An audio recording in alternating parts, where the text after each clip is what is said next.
Battery চালিত রিকশা এখন গলার কাটা। সড়ক মহাসড়কে যানজট, বিশৃঙ্খলা ও দুর্ঘটনার ঝুঁকি যেমন বাড়াচ্ছে এই রিকশা, তেমনি বিদ্যুতের উপরেও বাড়াচ্ছে চাপ। ব্যাটারি রিকশার সংখ্যা ও বিদ্যুৎ ব্যবহারের কোনো সুনির্দিষ্ট হিসাব এখনও কোনো সরকারি সংস্থার হাতে নেই। সব মিলিয়ে অনিয়ন্ত্রিত ও অপরিকল্পিত ব্যাটারি চালিত রিকশা এখন দেশের সড়ক ও জ্বালানি ব্যবস্থাপনার জন্য বড় মাথা ব্যথার কারণ হয়ে দাঁড়িয়েছে।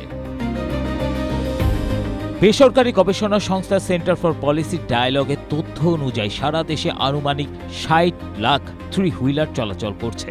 এর মধ্যে শুধু রাজধানীতেই রয়েছে ২০ লাখ যান। ইদানিং ব্যাটারি চালিত ভ্যান গাড়িও ব্যাপক ব্যবহৃত হচ্ছে। দৈনিক বণিক বার্তার এক প্রতিবেদনে এই সব তথ্য উঠে আসে।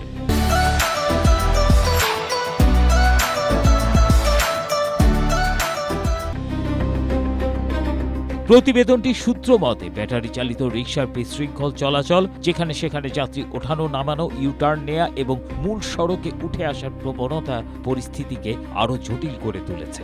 এগুলো চালকের প্রশিক্ষণ ও লাইসেন্স, যানবাহনের মান ও ফিটনেস নিয়ন্ত্রণের দুর্বলতা থাকায় সড়ক নিরাপত্তার ঝুঁকিও বেড়েছে বহুগুণ। শহরের পরিবহন ব্যবস্থার উপর তৈরি হচ্ছে বাড়তি চাপ।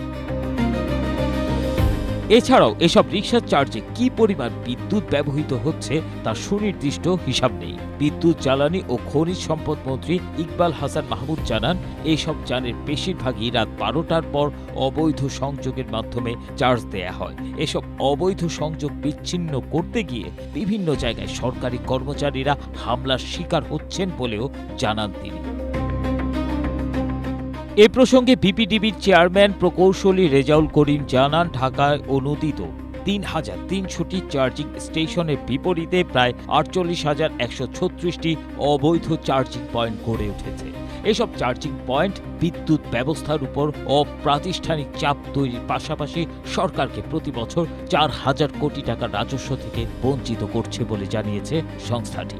নিম্নমানের ব্যাটারি ব্যবহার ও ব্যবহৃত ব্যাটারি যথাযথভাবে ব্যবস্থাপনা না করায় আরেকটি সম্ভাব্য পরিবেশগত ঝুঁকিও তৈরি করছে এই ব্যাটারি রিকশা।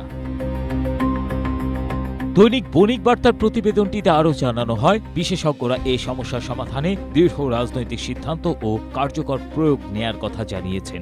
এ প্রসঙ্গে স্থানীয় সরকার, পল্লী উন্নয়ন ও সমবায় প্রতিমন্ত্রী মীর শাহে আলম জানান, ই রিকশা ব্যবস্থাপনার জন্য নীতিমালা প্রণয়ন করা হচ্ছে।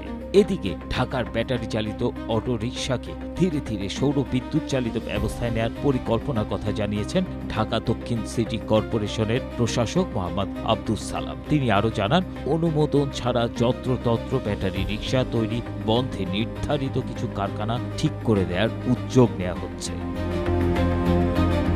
ABM Asaduzzaman, Asia post.